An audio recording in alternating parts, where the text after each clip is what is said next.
हमारे सामने तूने जुए खाने में तगड़ू को गोली से उड़ा दिया। You bloody murderer. हरामजादे, मेरे दोस्त अनवर को मरवाकर तूने हमारा रास्ता रोक दिया ताकि तू भाग सके। मैं अनवर की खातिर तुझे जिंदा गाड़ दूंगा। मुझे भले ही जान से मार दीजिए, लेकिन मारने से पहले मेरी बात तो सुनिए। बको, ये चाबी देख रहे हैं आप? यही चाबी लेकर मैं आप लोगों के पास आ रहा था। कैसी चाबी? कहां की है ये चाबी? ये उस तिजोरी की चाबी है जिसमें कामा जैसे राक्षस की जान बंद है, जिसे मैंने और मेरी मंगेतर जूली ने अपनी जान पर खेलकर हासिल किया। अगर ये बात झूठ साबित हुई तो मुझे बेशक गोली से उड़ा दीजिए। मैं खुद ही आप लोगों को कामा के उस अयाशी के अड्डे पर ले जाऊंगा जहां एक तिजोरी में उसकी प्राइवेट डायरी मौजूद है। उसी प्राइवेट डायरी में उसने अपने काले धंधों का हिसाब किताब लिखा है। सिर्फ यही एक चाबी है जिससे उसकी मौत का दरवाजा खुल सकता है।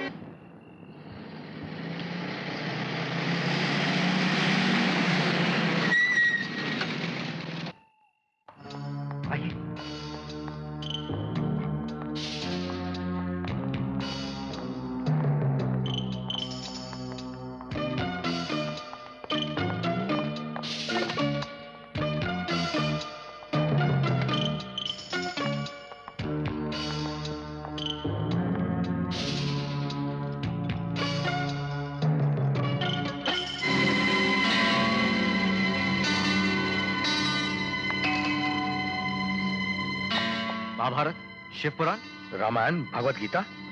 अबे डायरी कहाँ है? ये बत्ती क्यों बंद की? जोसेफ, बत्ती चलाओ।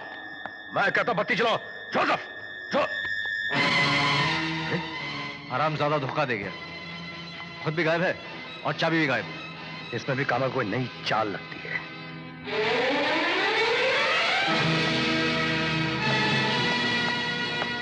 हंस गए बड़े भाई। घबरा मत, रास्ता उधर से निकल चलते हैं। चलो।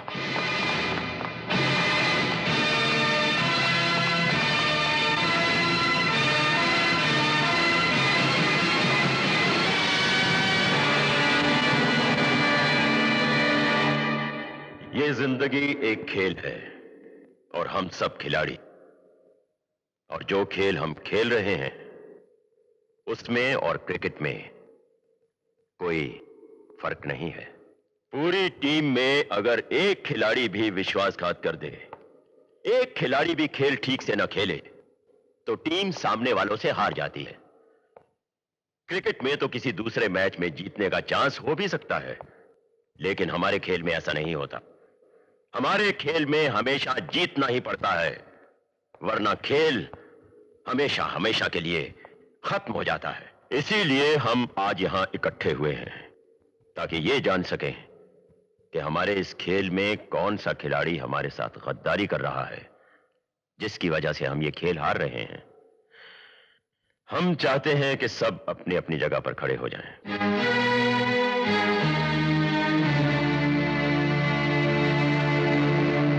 गुड। अब आप लोग अपना दायां हाथ अपने साथी के कंधे पर रखिए। Very good.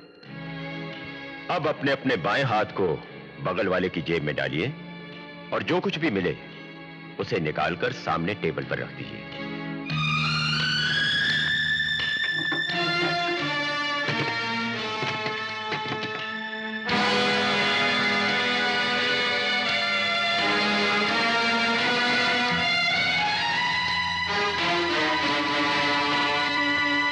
हमें यह देखकर बहुत खुशी हुई कि हमारे वफादार साथी हमारी हिफाजत के लिए अपनी अपनी जेब में पिस्तौल रखते हैं, लेकिन एक साथी ऐसा है जो अपनी जेब में रखता है चाबी, ऐसी चाबी जिसकी मदद से वो हमारी बर्बादी का सामान हासिल कर सकता है। इसलिए यह जरूरी हो जाता है कि ऐसे गद्दार खिलाड़ी को हम इस खेल से ही नहीं बल्कि इस दुनिया से बाहर निकाल दें, ताकि फिर कभी हम हार नहीं सकें।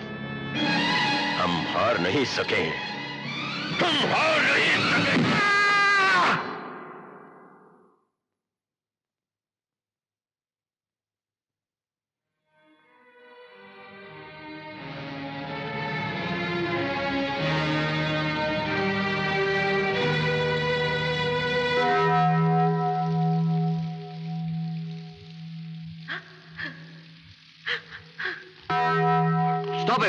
आई से स्टॉप इट। कामा, तुम इस तरह जोसेफ को दफन नहीं कर सकते।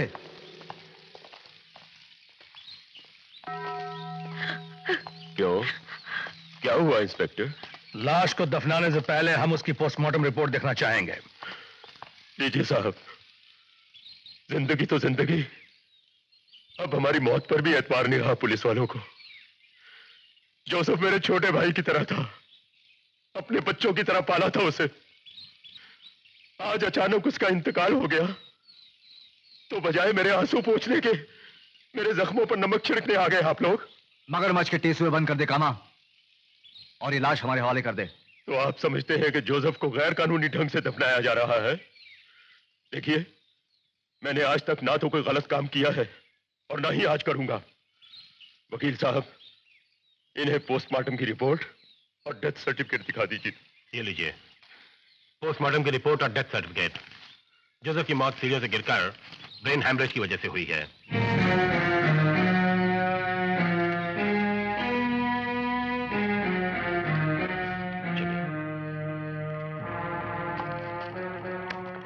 बड़ा ही शातिर आदमी है साला। मैंने कहा था ना कि हरामजादा अपना कोई सबूत नहीं छोड़ता। हुजूर, ये तो अपने पांव के निशान तक नहीं छोड़ता। सर, हमने तुमको बोला था कि जोसेफ को घर ले आओ, हम उसका गलती का वास्ते उसको मारेगा, पर देखो ना, वो तो अपन को ही मार कर चला गया। माँ जी हिम्मत से काम लीजिए। माँ जी हिम्मत से काम लीजिए। माँ जी जूली घर आई कि नहीं? नहीं, जूलीपन घर नहीं आया सर, जूलीपन घर नहीं आया।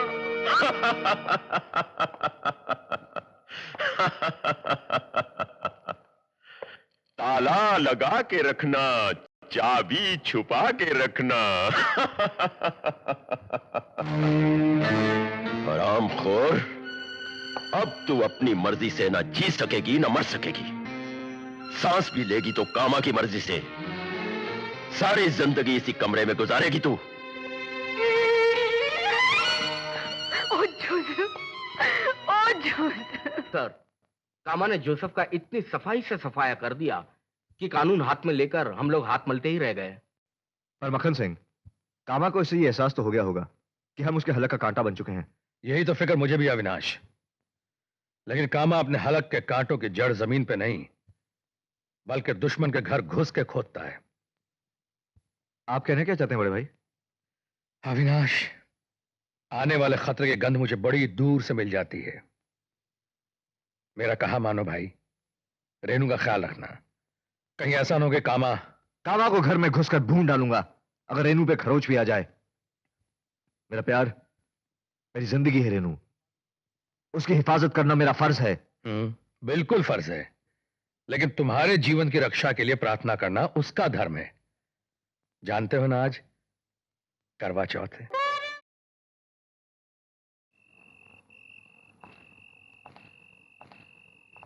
फरमाइए, आप कुछ कहना चाहते हैं? फिलहाल तो मैं किसी की तरफ से आपको कुछ देने आया हूं। क्या है इसमें? मामूली सा तोहफा, आपकी नजर। तोहफे की वजह? भेजने वाले का नाम? आप इसे कबूल कर लीजिए, फिर भेजने वाले का नाम और काम दोनों पता लग जाएगा। तोहफा भेजने वाले से कहना अपने हराम के टुकड़े उनके आगे फेंके जिन्हें हरामखोरी की आदत हो। और हाँ, मेरे पंजे में जिस दिन उसका गिरबान आ जाएगा, उसका काम तो हमेशा के लिए बंद ही हो जाएगा और नाम इस दुनिया से मिट जाएगा। गुस्से में आप ये भूल रहे हैं मिस्टर अविनाश कि आप इस दुनिया में अकेले नहीं हैं। आपकी एक खूबसूरत बीवी है जिसे आप अपनी जान से भी ज्यादा प्यार करते हैं। बास्टर्ड!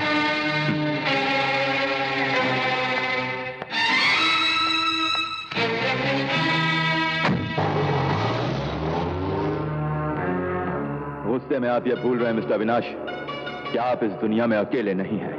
आपकी एक खूबसूरत बीवी है जिसे आप अपनी जान से भी ज्यादा प्यार करते हैं। रेनू,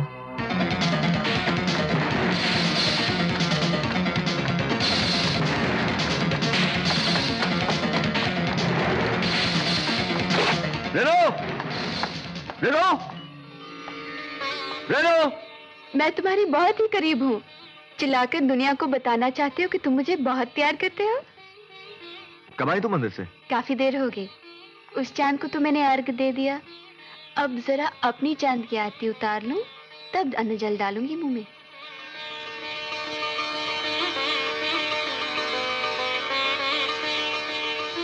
तुम्हारा चेहरा तो आईने की तरह है, जो दिल में होता है चेहरे पे छलक आता है।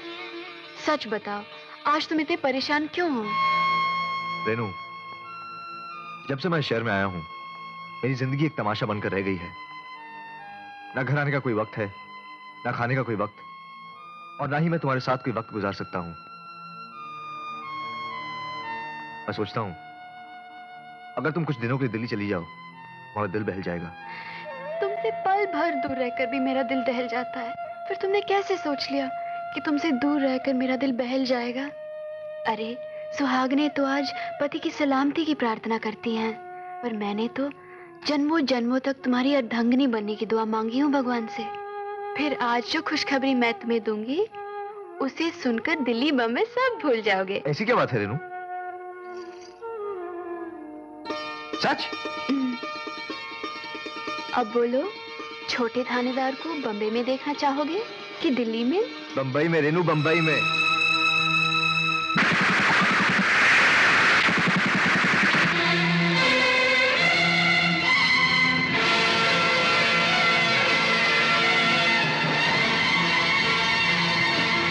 पागल हो गए हो क्या?